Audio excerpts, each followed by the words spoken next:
Une entreprise qui déclare faillite, cela fait hélas partie du cycle de vie économique. Qui dit faillite dit vente publique pour rembourser les créanciers et c'est essentiel. Mais le système traditionnel des ventes publiques ne générait pas beaucoup de revenus avant l'ère du digital. On se retrouvait avec peut-être 5-10 personnes présentes, alors que sur notre site, on a des centaines de milliers de vues tous les mois. Et donc, on rassemble des acheteurs qui viennent de partout, qui peuvent acheter 24 heures sur 24, 7 jours sur 7.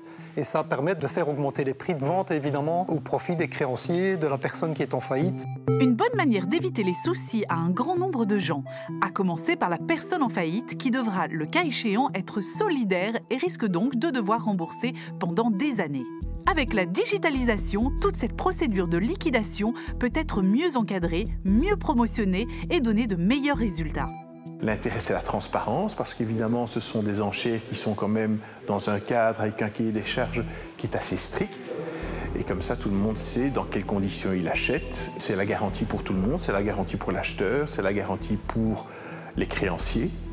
Tout ce qu'on peut trouver dans le commerce se retrouve sur le site. Du petit magasin de quartier avec son stock à une imprimerie de 11 hectares et ses machines de 40 mètres de long.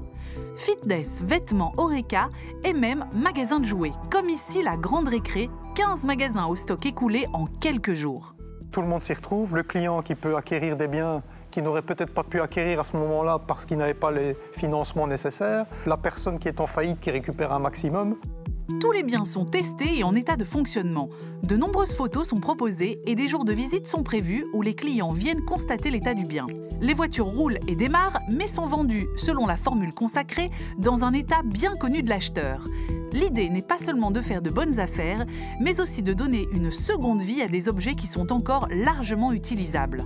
Les enchérisseurs peuvent parfois démarrer une nouvelle activité à laquelle ils n'avaient pas pensé en trouvant sur notre site soit une reprise d'un commerce, soit des machines particulières.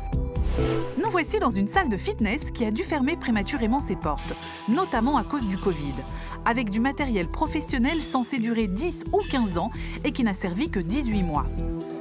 Propriétaire de salle de sport ou particulier, tout le monde n'est pas là pour la même raison. Je cherchais spécifiquement une machine pour les genoux, j'ai une chirurgie au genou et donc je me suis dit je vais voir cet appareil ici. Donc je cherche un vélo pour faire la récupération du genou à la maison plutôt qu'aller en salle de sport. Je viens voir la fonctionnalité et c'est vrai qu'aujourd'hui il y a deux belles machines qui m'intéressent pour compléter mon parc ou pour modifier mon parc. On voit qu'elles sont de bonne qualité, elles sont en bon état, bon fonctionnement. Alors après on voit au rapport aux enchères parce que j'ai toujours mon idée de prix que je ne dépasse pas. Avec 20 000 lots écoulés en 2021, Click Public est en forte croissance. Plus de 200 curateurs font confiance au site qui a ouvert une succursale au Luxembourg. Ce sont près de 4 000 faillites qui ont été gérées en 9 ans en mettant des objets attrayants en contact avec un public national, voire international. Le déclic digital ne semble donc pas prêt de s'arrêter.